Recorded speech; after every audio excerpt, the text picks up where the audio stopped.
তাকে সাদ ইবনে আবি ওয়াক্কাস বলা হয়। তো এই সাহাবী ইসলাম গ্রহণ করছে। এখন তার মা এমন জেদ ধরেছে, সে বলছে তুই যদি বাপদাদার ধর্মে ফিরে না আসো তা আমি খানা দানা করবো না, ঘরে ঢুকবো না, রৌদ্রে বসে থাকবো, আমি এখানে বসে রৌদ্রে পুড়ে মরে যাব। এখন ওই মা ওই মানে হাঙ্গারা শেক করছে, কথা বুঝতে পারছেন? এখন ও রৌদ্রে বসে আছে, একদিন পার হয়েছে, দুদিন পার হয়েছে, এখন মা মরমর অবস্থা, কিন্তু হাঙ্গারের শেক ভাঙে না। ছেলে বাপদাদার ধর্মে ফিরে আসবে, দেখেন মূর্তির জন্য দরদ কত। তো এই জন্য এখন সে মা এভাবে মরে যাবে। তখন এই সাদ তার মাকে বলে যে মা তুমি আমার কথাটা শোনো, তোমাকে যদি আল্লাহ তাআলা 100টা জীবন দেয় আর তুমি যদি 100 বার মরো তাও মরবা, কিন্তু আমি এই দিন ত্যাগ করবো না।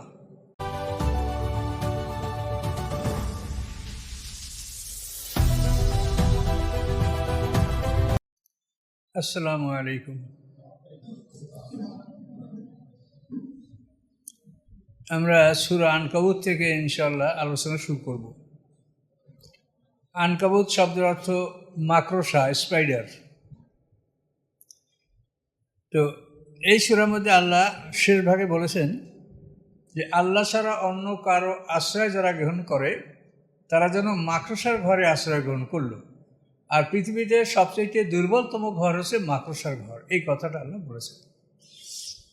তো আসুন আমরা শুরু করছি। আউযু বিল্লাহি মিনাশ শাইতানির রাজিম।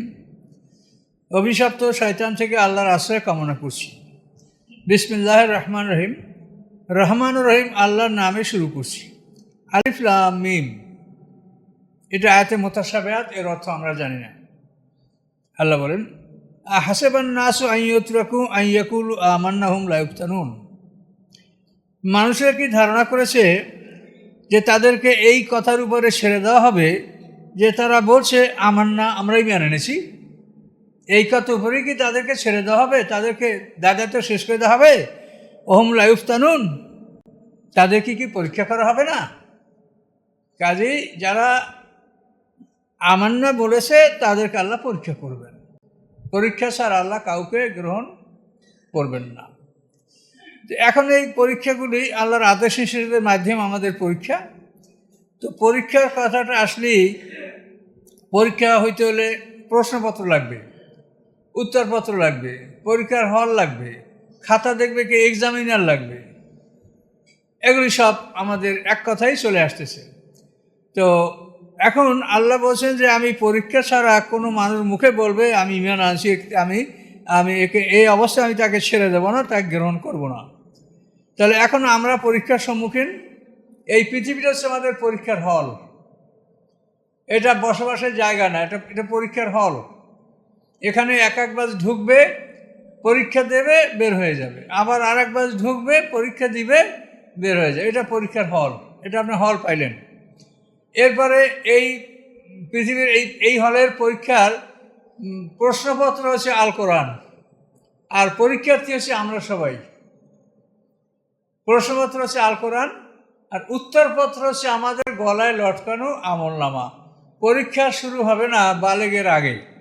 বালেগ হওয়ার আগে কারো পরীক্ষা শুরু হবে না, পরীক্ষা গ্রহণ করা হবে না। কাজেই বালেগ হওয়ার পরই সাথে সাথেই কেরামুন কাতিবিন ফেরেশতা গলায় আমলনামা লটকাই দেবেন, উত্তরপত্র।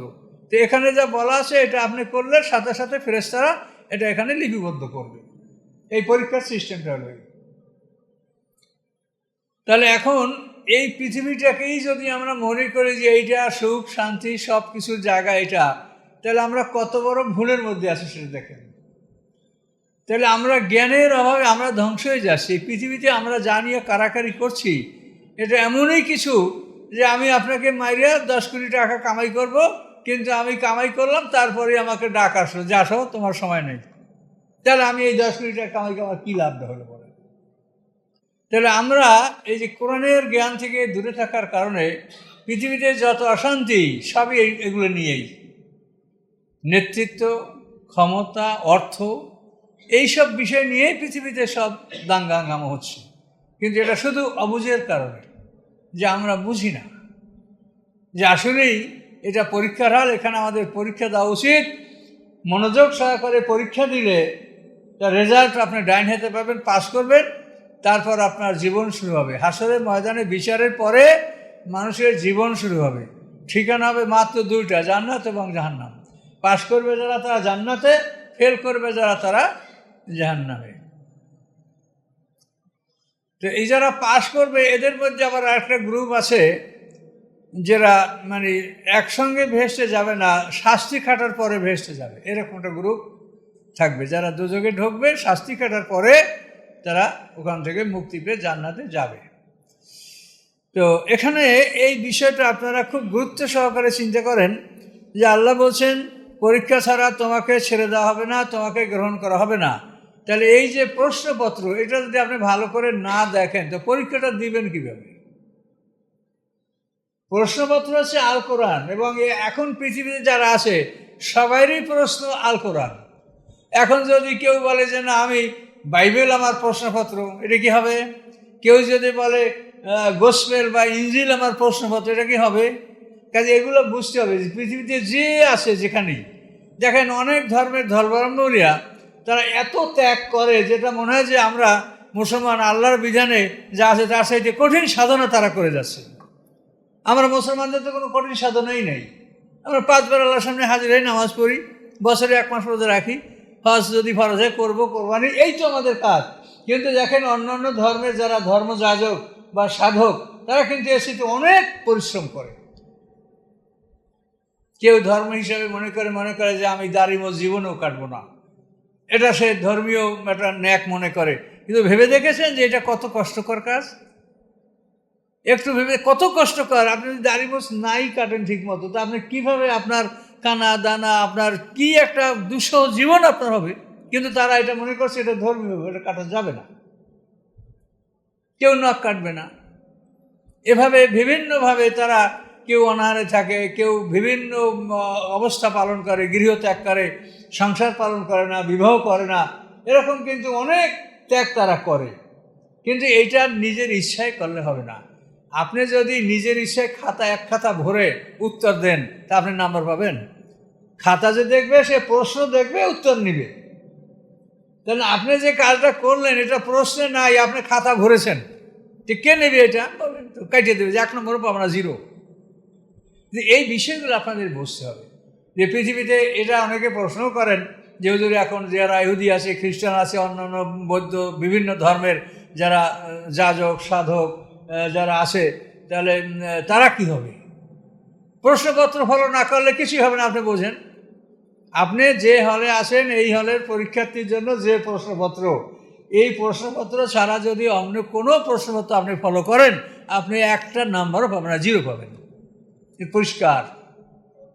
এটা নিয়ে কিন্তু অনেকেই দ্বন্দ্বে আছে যে ওরা অন্য ধর্ম হলেও তারা ধর্ম পালন করছে। ওটা এক সময় ছিল কিন্তু ওটা রহিত হয়ে গেছে, ওটা সময়টা শেষ হয়ে গেছে, ওটা টার্ম শেষ হয়ে গেছে। লিকুল্লে আজালেন কেতাব, প্রত্যেক কালের জন্য একটা কেতাব আছে, আর প্রত্যেকটা কেতাবের জন্য একটা কাল আছে।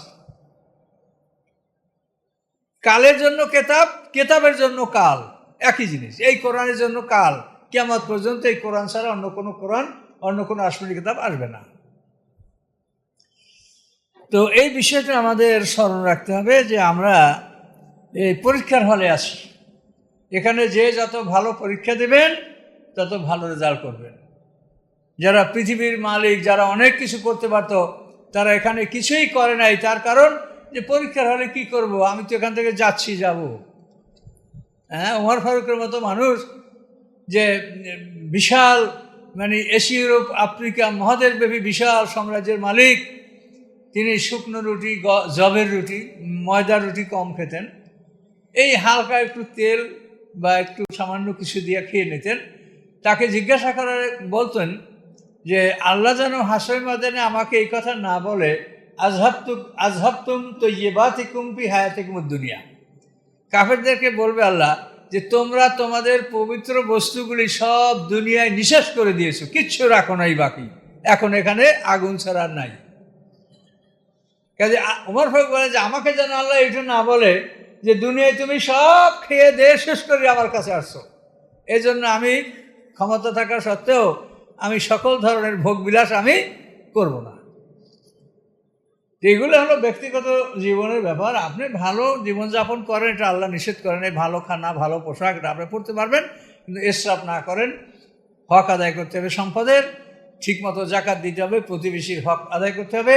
জাকাতের পরে হলো এহসান, জাকাতও দিতে হবে, এহসানও করতে হবে। এহসানটা জাকাত না। আপনি আপনার মা বাবা এদেরকে আপনি জাকাত দিতে পারবেন, এদেরকে এহসান করতে হবে। তো এভাবেই আমরা একটা কথা নিজেরা বুঝি যে এখানে পৃথিবীটা আমাদের জন্য পরীক্ষার হল, এটা আমাদের জন্য বসবাসের জায়গা না। আমাদের বসবাসের জায়গা যখন ঢুকবো তখন একটা দিন হবে 1000 বছরের সমান। নূতন আকাশ পৃথিবী, নূতন জগৎ সৃষ্টি হবে। সেই জগতের আকাশ পৃথিবী যতদিন স্থায়ী থাকবে ততদিন পর্যন্ত একটা মানুষের হায়াত হবে। এই পরীক্ষাও তো ক্ষণস্থায়ী। এইখানেই যদি পৃথিবীর 1200 কোটি বছর হয়ে থাকে, তো যেটা আল্লাহ স্থায়ী জগৎ বানাবে সেটা কত তার বয়স হবে বলেন? তো এগুলি আল্লাহ তাআলা সত্য বলেন, আল্লাহর কোনো কথায় সন্দেহ নাই। এটা আল্লাহ সত্য বলেছেন, সন্দেহাতীত কথা আল্লাহ বলেছেন, কাজে আমাদের সতর্ক হওয়া উচিত। কি যে আফসোস লাগে যে মানুষ এত ভয়ঙ্কর কথা কোরআনে বলার পরেও মানুষ কোরআনের কাছেই আসে না। তা বলবো কাকে? এই সাদিক, এই পুঁজ পান করা হবে জাহান্নামীদেরকে। ভাবতে পারেন যে এটা কেমন ব্যাপার? শুধু পুঁজ নয়, ওসারা তো জাহান্নাম। জাহান্নামীদেরকে মেরে পিটিয়ে তাদের শরীর ক্ষতবিক্ষত করে তাদের শরীর থেকে যে নির্ঝর যে রসগুলি নির্গত হবে, এমনকি এমন কথা যেটা আমার মুখে বলতে ইচ্ছা করে না। এই অবস্থা, এগুলিকে বলা আছে তিনাতুল খাবাল। এগুলিকে একটা নহরে জমা করা হবে এবং উত্তপ্ত করে এগুলিকে জাহান্নামীদেরকে পান করা। ইউসকা বেমাইন সদিদ, কোরআনের আয়াত। ইউসকা পান করানো হবে, এই পুঁজ তাদেরকে পান করা হবে। এবং সেটা কিভাবে পান করবে তা বলছে ইয়াতাজাররুহু, এটা ঢক ঢক করে গেলবে। যে আপনি এটা ঘটঘট করে খাইয়ে ফেলাইলেন, খারাপ খাবার, তিতা, তা না। এক ঢোক খাবেন, তারপর বন্ধ হয়ে যাবে গলা, তারপর ওইটা অনেক কষ্টের ভিতরে যাবে, তারপর আর এক ঢোক খেতে হবে। এইভাবে তাকে খাওয়ানো হবে, যেটা সরাসরি কোরআনে বলেছে। যে আপনি বলেন এর একটা শাস্তির কথা পৃথিবীতে কোন মানুষ কল্পনা করতে পারে? কোনো খুনি আসামিকেও কি এখানে খাওয়া হয় জেলখানায়? জেলখানায় তো ভালো খাবারের ব্যবস্থা করা হয়। তাহলে আল্লাহর জেলখানাটা কেমন, এটা ভেবে দেখবেন। এটা আল্লাহ সরাসরি কোরআনে বলেছে। আজকে কোরআনের এই কথা না শোনার কারণে মানুষ বলে জুলুম অত্যাচার করে যাচ্ছে, মনে করছে এখানেই আমাকে সব কিছু করতে হবে। কিন্তু আপনি সব কিছু করার চেষ্টা করছেন, কিন্তু কত সময় যে আপনি ভোগ করতে পারেন তা আপনি জানেন না। এবং ভোগ করলেও বিচারকের কাছে যে আপনাকে অবশ্যই উপস্থিত হতে হবে, এতে কোনো সন্দেহ নাই। কাজে এই জন্য মানুষ এই কোরআন থেকে দূরে সরে থাকার কারণেই পৃথিবীতে শত ফিতনা। আর আমরা তো বিভিন্ন চ্যানেল দেখি না, আমাদের কাছে যা প্রশ্ন আসে তাতে আমি এটা অনুভব করছি যে এক শ্রেণীর লোক এই চ্যানেলে আলেমের বেশে এমন কতগুলি বিষয় নিয়ে সময় পার করে দিচ্ছে যাতে মানুষের সময়টা নষ্ট হয়। দোয়ার নামাজ, তাই মোস্তাজাবুদ দাওয়াত, সালাত, এই বিভিন্ন যেগুলো কোনো বিধানে নাই, কিছুই নাই, এগুলো নিয়ে তারা বিরাট ফাংশন করে মানুষের সময়, টাইমকে নষ্ট করছে। পৃথিবীর সবচেয়ে মূল্যবান বস্তু হলো সময়, তারপরে অক্সিজেন। এর চাইতে মূল্যবান কিছু নাই। সময়ের এত মূল্য যে আপনি সমগ্র পৃথিবীর সম্পদ দিয়া আজরাইলের কাছ থেকে 1 মিনিট সময় কিনতে পারবেন না। পারবেন? তাহলে এই সময়টা কিভাবে আপনি নষ্ট করছেন ভেবে দেখেন তো। যে আপনি আল্লাহর জিকির করছেন না, কোরআন অধ্যয়ন করছেন না, আপনি গবেষণা করছেন না, সময়টা কিভাবে আপনার নষ্ট হয়ে যাচ্ছে। আল্লাহ বলেন, ওয়ালাকাদ ফাতান্নাল লাযিনা মিন ক্বাবলিহিম, নিশ্চয়ই আমি তাদের পূর্ববর্তীদেরকে পরীক্ষা করেছি। এই উম্মতের আগে যারা ছিল, আল্লাহ বলেন আমি তাদেরকে পরীক্ষা করেছি। ফালা ইয়ালামান্নাল্লাহুল লাযিনা সাদাকু ওয়ালা ইয়ালামান্নাল কাযিবিন, এবং আল্লাহ তাআলা জেনে নিয়েছেন ঈমানের দাবিতে সত্যবাদী কারা, ঈমানের দাবিতে মিথ্যাবাদী কারা। এটা আল্লাহ পরীক্ষা করে জেনে নিয়েছেন। আর তোমাদেরকেও পরীক্ষা করা হবে। এই পরীক্ষাটা সাধারণত জিহাদ ফি সাবিলিল্লাহর মাধ্যমে আল্লাহ পরীক্ষাটা নিয়ে থাকেন। যে যুদ্ধে যেতে হবে, তখন যারা খাঁটি মুমিন তার আনন্দে উল্লাসে তারা যুদ্ধে যায়, শাহাদাতের কামনা করে। আর যারা মুনাফিক তারা কয় হুজুর আমার এই অসুখ ওই অসুখ, বাড়িতে সমস্যা আছে, এই ছেলে মেয়ে দেখার কেউ নাই, ইন্না বুয়ুতুন আওরাতুন, আমাদের ঘরগুলি নিরাপত্তাহীন, অরক্ষিত। তা আওরাত শব্দের অর্থ অরক্ষিত। তো মহিলাদেরকে আরবিতে কি বলে? আওরাত, নাকি জানেন না? আওরাত বলে, তাই না? তা আওরাত শব্দটার অর্থ হলো অরক্ষিত। তাহলে নারীরা অরক্ষিত জাতি কোরআনের ভাষায়। আওরাত শব্দের অর্থ কি? অরক্ষিত। রাসূলের কাছে আয়েশা সাল্লাল্লাহু আলাইহি ওয়াসাল্লাম, রাসূলের কাছে আয়েশার বলে ইন্না বুয়ুতুনা আওরাতুন, আমাদের ঘরগুলি আওরাত, মানে অরক্ষিত। আমরা যুদ্ধে আসলে আমাদের ছেলে মেয়ে ধন সম্পদ হেফাজতে থাকবে না। এই আওরাত মানে অরক্ষিত। তাহলে আওরাত মানে নারী, তাহলে নারীরা কি? অরক্ষিত, আল্লাহর কোরআন বলছে। কিন্তু আপনি যদি তাদেরকে সুরক্ষিত বলেন, কিন্তু বাস্তবে প্রমাণ হবে যে আসলেই তারা অরক্ষিত। আল্লাহর কথার উপরে কারো কথা চলে না। আপনি যদি বলেন সুরক্ষিত, তো না, বাস্তবে দেখবেন যে কি তারা অরক্ষিত। তাদের ব্যাপারে আপনি যদি রক্ষা না করেন, তাহলে দেখবেন যে ওই 4-5 ছেলে মেয়ের মা তাও গায়েব হয়ে গেছে। নাই, কথা বলতে পারছেন? তারা অরক্ষিত, সুরক্ষিত না। কথা কোরআন থেকে শোনেন, কোরআন থেকে বুঝেন।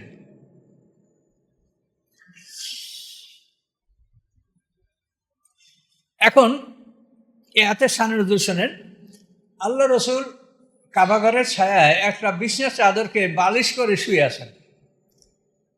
সেখানে খাব্বাব ইবনে আরাত, একজন সাহাবী, তিনি বলেন, ইয়া রাসূলুল্লাহ, আমরা আর কত কষ্ট সহ্য করব? আপনি কাফেরদের বিরুদ্ধে একটু বদদোয়া করেন। তখন আল্লাহ রসুল বলেন যে, খাব্বাব, কি কষ্ট সহ্য করেছে বলো? তোমাদের পূর্ববর্তী উম্মতদেরকে এরকম কষ্ট দেওয়া হয়েছে, কমর পর্যন্ত মাটিতে গেড়ে মাথার উপরে করাত চালিয়ে দ্বিখণ্ডিত করে দেওয়া হয়েছে ইমানের অপরাধে। তারা ইমান লোহার চিরুনি দিয়া হাড্ডি থেকে সমস্ত গোস্তগুলি চেলে চেলে সব গোস্তগুলি খসাই ফেলানো হয়েছে। তো কী কষ্ট তুমি সহ্য করলা যে এখনই আমাকে বদদোয়া করতে বলো? আল্লাহ রাসূল বদদোয়া করবেন না, তার কারণ সময় দিতে হবে, এবং সময় পেয়ে পেয়ে শেষ পর্যন্ত তো মক্কার সব লোকই ইসলামের সহায়তায় চলে আসে। এখন আল্লাহ রাসূল বদদোয়া করে তাদেরকে ধ্বংস করে দিলে, তাইফে যেরকম জিবরিল নামে এসে বলছে যে এই পাহাড়ের ফেরেশতা মারেন এদেরকে, তা আল্লাহ যদি মারিয়ে ফেলতেন তাহলে এই লোকগুলো আমার সময় হইতে পারতো? এই জন্য তার নাম রাহমাতাল লিল আলামিন। তিনি কোনো কাজে তিনি ব্যস্ততা তিনি পছন্দ করেন না, তাড়াহুড়া পছন্দ করেন না। সময় আসুক, সময় দেওয়া হোক একটা মানুষকে বোঝার জন্য।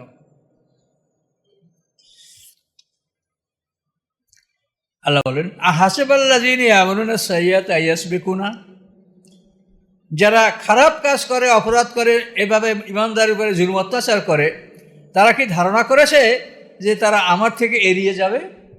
আমাকে ফাঁকি দিয়ে কোথাও লুকিয়ে থাকবে, এড়িয়ে যাবে? আয়াসবিকুনা মানে আপনি প্রতিযোগিতায় হারিয়ে আগে চলে যাবে, এর নাম হলো ইয়াস সাবাকা। তা আল্লাহ বলছেন যে ওরা কি আমার সাথে প্রতিযোগিতা করে এড়িয়ে যাবে, আমার আগে চলে যাবে, ধরতে পারবো না, পালিয়ে যাবে? আল্লাহ বলেন, সামা ইয়াহকুমুন, তাদের এই সিদ্ধান্ত অত্যন্ত খারাপ সিদ্ধান্ত। আমার থেকে পালিয়ে যাবে তোমরা কেউ? আমি একেবারে তোমাদের মানে মারসাদ, মানে অবজারভেটরি, আমি এমন জায়গায় বসা আছি যে এখান থেকেই সবাইকে যেতে হবে। কে যাবে আর কে যাবে না, আমি তাকে এখান থেকে ধরবো, পাকড়াও করবো। মারসাদ মানে অবজারভেটরি, মানে এমন জায়গায় বসা যে এই ঘাঁটি ছাড়া আপনার যাওয়ার কোনো রাস্তা নাই, এখান থেকে যাবেন, এবং আল্লাহ সেখানে অবস্থান করছেন। কে কোনখানে যাবে ওখানে ধরে তাকে সেখানে পাঠানো হবে, এবং আল্লাহর বাহিনী তো আছে। আল্লাহ বলছে যে পালাবা কেউ? মানকানা ইয়ারজু লিকা আল্লাহ, যারা আল্লাহর সাক্ষাতের কথা ভয় করে বা আশা করে। এই ইয়ারজু শব্দটা দুইটা অর্থ, ভয় করা এবং আশা করা। তো আল্লাহর সাক্ষাৎকে যারা ভয় করে, আল্লাহর সাক্ষাতে যারা আশা করে, ফাইন্না আজারাল আত, নিশ্চয়ই আল্লাহর নির্ধারিত সময় অবশ্যই আসবে। ওহুয়া সামিউল আলিম, আল্লাহ তাআলা সব কিছু শোনেন, সব কিছু জানেন। কাজে নির্ধারিত সময় আসবে, সময় আসলে সবাই মৃত্যুবরণ করবে, আল্লাহর কাছে উপস্থিত হয়। মৃত্যুর পরে তারা বরজাকে থাকবে হাসরের ময়দানে ওঠার পূর্বক্ষণ পর্যন্ত। এই বরজাকে থাকার পরে সিংহার দ্বিতীয় ভূত করে মানুষ আল্লাহর কাছে উঠবে, বিচারের সম্মুখীন হবে। বিচারের পরে তারা জান্নাত জাহান্নামে যাবে। এটা হলো মানুষের জীবনের সংক্ষিপ্ত হিসাব।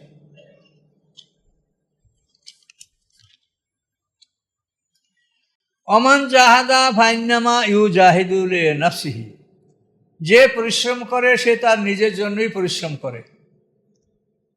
আপনি যে কাজ করেন, মেহনত পরিশ্রম করে, এটা আপনার নিজের জন্য। ইন্নাল্লাহ গানিয়ুন আনিল আলামিন, নিশ্চয়ই আল্লাহ তাআলা সৃষ্টিকুল থেকে তিনি অমুখাপেক্ষী। আপনারা যেন মনে করেন না যে এটা আমি আল্লাহর জন্য করেছি, এটা বলাও ঠিক হবে না যে আমি আল্লাহর জন্য করেছি। আমি আল্লাহর আদেশ মতো করেছি, কিন্তু আমার কল্যাণের জন্য আমি করেছি। আল্লাহর জন্য কি করব? আমি আল্লাহর কি অভাব আছে সেই কাজটা আমি করে দেবো বলেন? কাজে এই জন্য এই কথাটা আল্লাহ বলেন যে মেহনত করে সে তার নিজের জন্যই করে, এটা আল্লাহর জন্য না। এটা বুঝেন কথাটা, কিন্তু এরকম ভুল কিন্তু আমাদের মধ্যে হয় যে আমি আল্লাহর জন্য এই কাজটা করছি। না, আল্লাহর জন্য না, আমি আমার জন্য করেছি, কিন্তু আমি আল্লাহর হুকুম মতো করেছি, এটা হলো আমার কাজ। কেন? আল্লাহ বলেন ইন্নাল্লাহ লা গানিয়ুন আনিল আলামিন, আল্লাহ তাআলা তার সৃষ্টিকুল থেকে অমুখাপেক্ষী। সৃষ্টিকুলের কোনো কারো কাছে আল্লাহ মুখাপেক্ষী নন। কাজেই তোমরা যা করো নিজের জন্য করো, ভালো করলো নিজের জন্য, আর মন্দ করলো নিজের জন্য, তোমার উপরেই আসবে। লাহা মা কাসাবা তো আলাইহা মাকতাসাবা, অর্জন করো যা তাও নিজের জন্য, আর কষ্ট করে অর্জন যা করো তাও তোমার জন্য। কাসাবা আর একতাসাবা, এটা বাঁকারায় গেছে, কঠিন কথা। কাসাবা হলো স্বাভাবিকভাবে যেটা অর্জন করা, এটা হলো কাসাবা। আর একতাসাবা যেটা কষ্ট করে কামাই করতে হয়। আপনারা নামাজে আসেন, এটা হলো কাসাবা, সবাই ভালো মনে করে। একটা লোক নামাজে আসতেছে দেখলে মানে সালাম দেয়, সম্মান করে যে এটা লোকটা নামাজে যাচ্ছে, তাহলে এটা হলো কাসাবা। আর একতাসাবা কি? চুরি করছেন আপনি, এখন চুরি করার পরে তো আপনি সতর্ক হইতে হবে, আমাকে দেখে ফেলে নাকি, চেনে নাকি কেউ। চুরি করতে নামাজে কষ্ট বেশি না চুরি করতে কষ্ট বেশি? কম, চুরি করতে কষ্ট বেশি। তো যে কাজগুলি কষ্ট করে করতে হয় এইটাকে একতাসাবা বলা হয়। বিয়ে করিয়া সংসার করা ভালো না অন্যায়ভাবে জীবনযাপন করা ভালো? সহজ কোনটা? বিয়ে করে অন্যায়ভাবে করলে কখন জেল হবে, জীবন যাবে, আপনি মার্ডার হবেন। কি?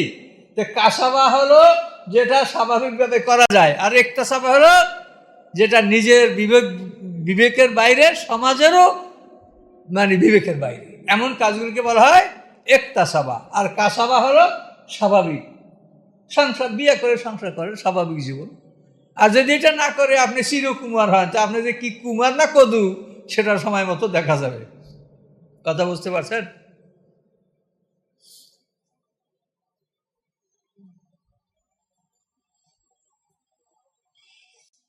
আল্লাযীনা আমানু ওয়া আমিলুস সালিহাত, যারা ঈমান আনে এবং ভালো কাজ করে, আল্লাহ বলেন লা নুকাফিরান্না আনহুম সাইয়্যাতিহিম, আমি তাদের ছোট ছোট গুনাহগুলি, অপরাধগুলি আমি ক্ষমা করে দেব। ওয়ালা নাজজিয়ান্নাহুম আহসানাল্লাযী কানু ইয়ামালুন, এবং আমি তাদেরকে পুরস্কার দিব তারা যে কাজ করছে তার সেটি অতিরিক্ত। কাজের যেটা পাওনা, আল্লাহ বলেন এই পাওনার অতিরিক্ত আমি তাকে পুরস্কার দিব, আল্লাহ নিজের পক্ষ থেকে দিবেন। ও ওয়াসাইনাল ইনসানা বিওয়ালিদাইহি হুসনা, আল্লাহ বলেন আমি মানুষকে ওসিয়াত করেছি। আল্লাহর ওসিয়াত মানে নির্দেশ। আল্লাহ বলেন আমি মানুষকে নির্দেশ দিয়েছি পিতামাতার সাথে সদ্ব্যবহার করার জন্য। পিতামাতা তোমার হিন্দু না মুসলমান, ইহুদি না বৌদ্ধ তা বলা হয় নাই, বলছে পিতামাতা। তা আল্লাহ বলেন আমি পিতামাতার সাথে সদ্ব্যবহারের জন্য আদেশ দিয়েছি। ওয়াইন জাহাদাকা লেতুশরাকাবি মা লাইসা লাকাবি এলমন ফালা তুতিহুমা, যদি তারা পরিশ্রম করে তোমাকে শিরকের দিকে নিয়ে যাওয়ার জন্য, যে ব্যাপারে তোমার কোনো জ্ঞান নাই, অপরাধ শিরক, ফালা তুতিহুমা, সেক্ষেত্রে তুমি পিতামাতার অনুকরণ করবে না। তুমি তার প্রতি ইহসান করবে, কিন্তু তোমাকে যদি সে শিরকের দিকে নিয়ে যেতে চায় তাহলে তুমি তার অনুকরণ করবে না। এটা হলো একজন সাহাবী, তাকে সাদ ইবনে আবি ওয়াক্কাস বলা হয়। তো এই সাহাবী ইসলাম গ্রহণ করছে। এখন তার মা এমন জেদ ধরেছে, সে বলছে তুই যদি বাপদাদার ধর্মে ফিরে না আসো তা আমি খানা দানা করবো না, ঘরে ঢুকবো না, রৌদ্রে বসে থাকবো, আমি এখানে বসে রৌদ্রে পুড়ে মরে যাব। এখন ওই মা ওই মানে হাঙ্গার শেক করছে, কথা বলতে পারছেন? এখনও রৌদ্রে বসে আছে, একদিন পার হয়েছে, দুদিন পার হয়েছে, এখন মা মরমর অবস্থা, কিন্তু হাঙ্গারের শেক ভাঙে না। ছেলে বাপদাদা ধর্মে ফিরে আসবে, দেখেন মূর্তির জন্য দরদ কত। তো এই জন্য এখন সে মা এভাবে মরে যাবে। তখন এই সাদ তার মাকে বলে যে মা তুমি আমার কথাটা শোনো, তোমাকে যদি আল্লাহ তাআলা 100টা জীবন দেয় আর তুমি যদি 100 বার মরো তাও মরবা, কিন্তু আমি এই দিন ত্যাগ করবো না। কেমন বোঝেন ইমান কেমন? যেমন ছেলে ইমানে মজবুত আর তেমন মা তার কুফরিতে মজবুত। এভাবে সাবধানে বলেন যে মা তোমাকে যদি আল্লাহ 100টা প্রাণ দেয় আর তুমি 100 বার মরো, আমি আল্লাহর দিন ত্যাগ করবো না। বলার পর সেখানে মা দেখলো যে আমার হাঙ্গারে শিখে কাজ হবে না। এই কথাটা আল্লাহ বলেন যে তোমরা পিতামাতার প্রতি সদ্ব্যবহার করবে, কিন্তু যদি তারা যদি তোমাদেরকে শিরকের জন্য আহ্বান করে, যে বিষয়ে কোনো প্রমাণ নাই, শিরক করার পক্ষে কোনো দলিল নাই, এটা হারাম কুফরি, তাহলে তোমরা এই সময় তাদের অনুকরণ করবে না। তোমাদের সকলের প্রত্যাবর্তন আল্লাহর কাছে, আমি তোমাদেরকে খবর জানাবো যা তোমরা পৃথিবীতে করতেছিলে। সোজা কথা আল্লাহর। আল্লাযীনা আমানু ওয়া আমিলুস সালিহাত, যারা ঈমান এনেছে এবং ভালো কাজ করেছে। সালাহ মানে যোগ্যতা, অর্থাৎ আপনাকে যোগ্যতাপূর্ণ কাজ করতে হবে। আপনি যতখানি যোগ্যতা রাখেন ততখানি ভালো কাজ করতে হবে। এখন একজন ফকির কি করতে পারে? আপনারা সমাজে যারা সম্পদশালী আপনারা অনেক কিছু করতে পারেন, কাজে আপনার যোগ্যতা অনুযায়ী আপনি কাজ করবেন। আপনি যদি পরিবারের প্রধান হন, পরিবারের সবাইকে আল্লাহ দিনে দাওয়াত দেন। আপনি যদি স্কুলের প্রধান হন, হেডমাস্টার হন, তো শিক্ষকদেরকে ছাত্রদেরকে আপনি ভালো কাজে আদেশ দেন। আপনি যদি মেম্বার হন, চেয়ারম্যান হন, ডিসি হন, যে যেখানে আসেন তার যে দায়িত্ব, তার যে জুরিডিকশন, তার যে কাজের একটা পরিধি, এর মধ্যে তাকে সালেহ মানে ভালো কাজ করতে হবে, যোগ্যতাপূর্ণ কাজ। কথা বুঝতে পারছেন? যে কাজে যে যোগ্য সেখানে আপনি এই দায়িত্ব আপনি পালন করবেন।